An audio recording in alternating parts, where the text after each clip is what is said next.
In today's video, I'm going to be talking about the 3 habits that are keeping you stuck with high levels of body fat. High body fat is decimating the physique, the health, and the confidence of men. And for the last 10 years, I've been helping my clients get leaner, feel more energized, and get their health under control. I've used a mixture of research and the experiences I've had with my clients to break down these 3 habits for you today. I'm also going to give you 1 action point to apply after each habit that you can go away and apply straight after watching this video. Habit number 1, the tracking gap. To put it simply, you aren't tracking anything. Now, when you hear this, you might think, Rory, I've tried tracking before and it didn't work for me. Or you might think, I don't really want to track everything. That's a bit of a ball ache. But it's not just tracking your food and your calorie or macro intake that I'm referring to here. I'm actually talking about a few things: your scale weight, your progress pictures, your daily and weekly step count, and yes, your calorie and macro intake. And that's because unless you understand these variables, it's really, really unlikely you'll ever get anywhere close to your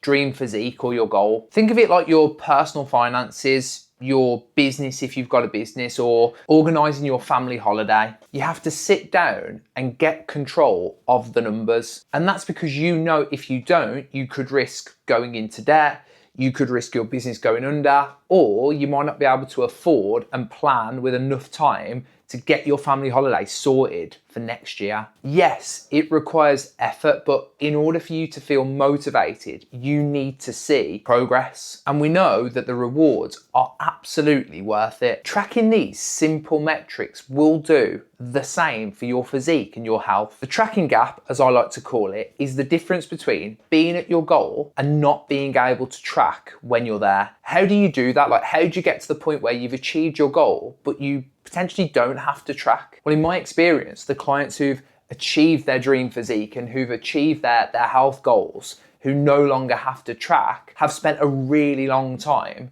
tracking in the first place. They've spent time building those habits and they've really ingrained them. So they've now got to a point where they don't need to track stuff anymore. Your action point is to start tracking your calories, your steps, and your body weight as a minimum. I've actually got a completely free 4-week progress tracker that you can use to help you with this. The link is in the description below as part of my before and after blueprint program. Okay, so habit number 2, you're drinking too much. This is the one habit I personally feel more than the other 2 habits in this video. And that's because from the ages of 17 to 24, I was a pretty heavy weekly drinker. Now, was this because I was 18 and I wanted to be liked by my group of mates? Maybe. Was it to impress other people and have a sense of confidence that I didn't have sober? Maybe. I did meet my wife in 2013 after a few drinks in a nightclub, so I suppose it kind of worked in a way. But nonetheless, alcohol is a massive problem. And something I notice in my clients is those that drink a lot or in high amounts or more frequently definitely struggle to achieve their goals as quickly or sometimes ever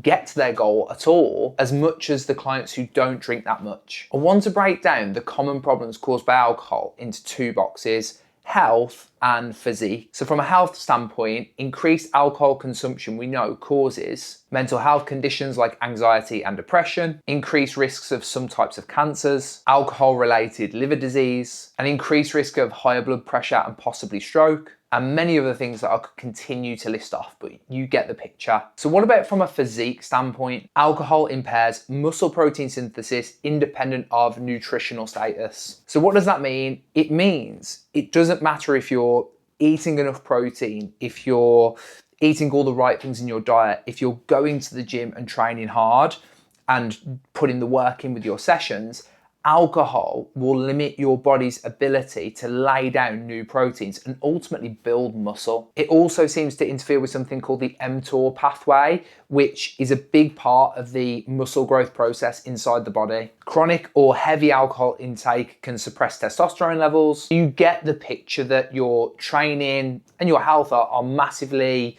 affected by these big intakes of alcohol on a frequent basis. This is before we even get to your sleep quality, its impact on REM sleep, and again, your body's ability to recover and repair through the night. But I wanted to know, how much as men do we actually drink? So I did some research by going on NHS England and the Drink Aware website, compiled into some help from Claude to work out what percentage of men drink and in what age brackets does it change, because I do think that the younger generations are probably drinking a little bit less, and clients in their 40s, 50s maybe drink a little bit more, is what the stats seem to be and what I seem to see as well in my kind of work. So some informed estimates that I've managed to draft from those two resources are as follows. About 50 to 55% of men aged 25 to 34 are drinking weekly. In the ages 35 to 44 bracket, this increases a little bit further to 55 to 60%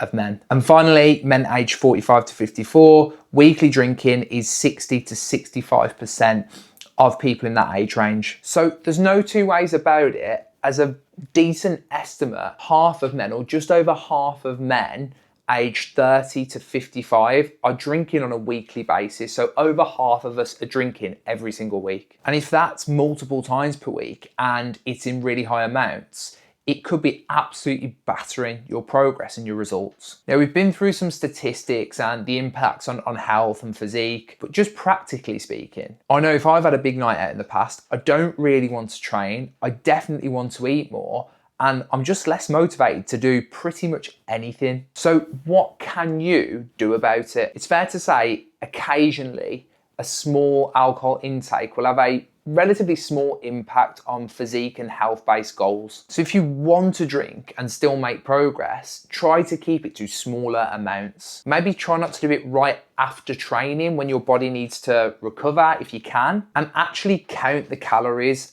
Don't pretend that they don't exist. Now, I'm not teetotal, but I personally only really drink on holidays now. If I go out in the UK with friends and family, I'll tend to drive and drink zeros. And I genuinely like the taste of beer, so Guinness Zero, Madri Zero, Peroni Zero, these are absolutely brilliant. They're really low calorie, and socially, it feels like you're having a beer. So because it's only really holidays that I'll drink, it means I'm probably only drinking 2 to 4 times kind of throughout the year, depending on how much we go away. And even then, it's not every day. It tends to be every other day, absolute maximum. And honestly, I don't miss it. I feel my life's better, my energy's better, my mood, my well-being is much more predictable, and I can make much better progress with my physique, my business, my clients, without alcohol being a massive part of my life like it used to be. So your action point is, if you haven't already, try to reduce your drinking to a maximum of 1 time per week. In addition to this, go out, buy some zeros and try them, and try to start integrating them instead of drinking.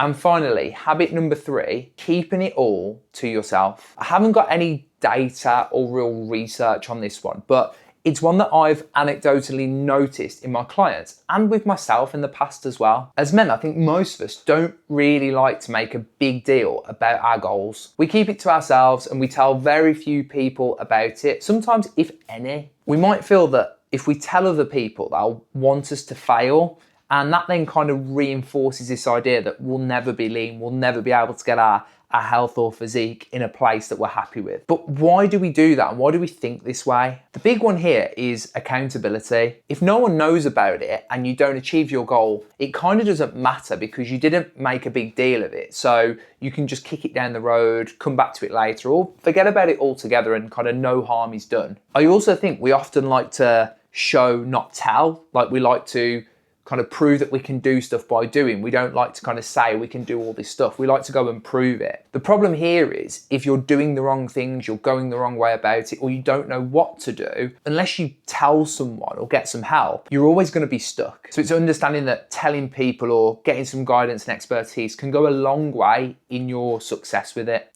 I think we keep it to ourselves as well because we hate unsolicited advice. I know I do. Isn't it amazing that you often get advice from the people who know the least about that subject. If you've ever heard of the Dunning-Kruger effect, this kind of articulates this perfectly. Honestly, try being a PT at a wedding or a dinner table full of people who you half know. Sandra will stand there eating a big wedge of Victoria sponge cake while telling me she never eats carbs and how bad they are for you, that she doesn't want to lift weights because they're going to make her look bulky, and that perimenopause means she's gaining weight by the day. Anyway, enough of my ramblings. Now, if there's one thing I've learned with my clients, it's that although sometimes we can let ourselves down, especially when we don't tell people about our goals and our kind of aspirations as such, we absolutely hate letting someone down who we respect. This could be a family member, a friend, or just someone you admire or have respect for. So your action point this week is to go and tell someone about what your physique or fitness goal is between now and Christmas. This could be anyone, it just needs to be someone you respect and who you'd hate to seem like a hypocrite to. If you've actually got no one you can think of, then feel free to tell me, whether that's by commenting below or dropping me a message on Instagram. I genuinely want